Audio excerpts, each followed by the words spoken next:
Ben, soyez les bienvenus à cet atelier du mois dont le thème cette fois-ci est sur la relation à soi, la relation à l'autre. Donc il va se passer tout un tas de choses cet après-midi. Je vais dire tout un tas de choses. Je ne vous demande pas de me croire sur parole, mais vraiment de sentir si ce que je vous dis résonne pour vous. Et c'est vraiment une invitation à être en contact avec son ressenti. Voilà, en contact avec son ressenti. On a tendance, nous autres les humains, à être beaucoup dans la tête, à être beaucoup dans nos histoires, dans nos circonstances de vie, dans nos conditions de vie. Et là vraiment je vais vous inviter à essayer de sentir ce que ça vous fait. Voilà. Et de ne pas essayer de comprendre ou d'analyser, mais vraiment d'être dans cette ambiance intérieure qui est le témoin finalement de l'état dans lequel on se sent. Voilà, quand on dit je me sens bien ou je me sens pas bien, c'est pas une histoire, c'est pas un concept, c'est pas une idée, c'est une sensation, c'est vraiment voilà. Si vous pouvez juste vous décaler ou marcher là, si vous pouvez décaler un petit peu au milieu, voilà, comme ça, je vous verrai mieux.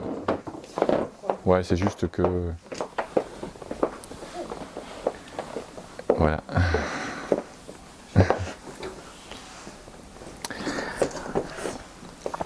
Alors c'est un atelier aussi qui est un peu particulier, c'est le 3e que je fais comme ça, où je demande aux gens qui viennent potentiellement de s'exposer.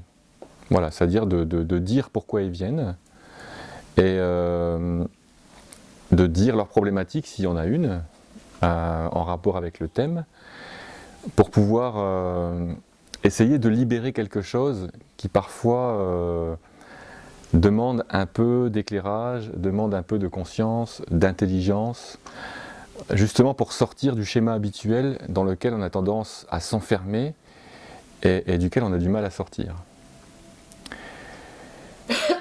Donc, il est possible que j'invite les personnes ou la personne qui s'exprime à venir dans la chaise à côté de moi pour l'accompagner à traverser ce qu'elle ressent comme étant douloureux en elle. Comment ça se passe? En fait, à partir du moment où vous allez me dire quelque chose qui vous concerne personnellement, vous allez certainement sentir la charge émotionnelle dans votre corps qui va se manifester. Quoi, il y a la gorge qui se serre, la poitrine qui s'opprime, le ventre qui se noue. Il y a des manifestations corporelles vraiment qui sont en lien avec ce truc-là. Quand on en parle, ça nous prend à l'intérieur, quoi. Ça vient nous chercher à l'intérieur. Et le fait d'être accompagné va vous permettre de vous laisser traverser par cette sensation qui habituellement est contenue, retenue, ou alors vous fuyez. Parce que la stratégie face à cette agression intérieure, qui est souvent une agression émotionnelle, la stratégie qu'on utilise, c'est la seule qu'on connaît, c'est la fuite ou la lutte.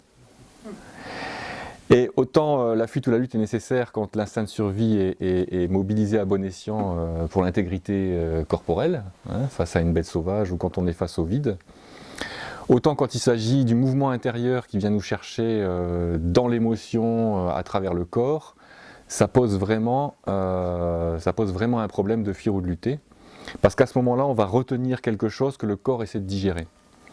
Le corps intelligent est fait pour ressentir les émotions, il n'est pas fait pour les stocker et pour les cumuler. Okay ?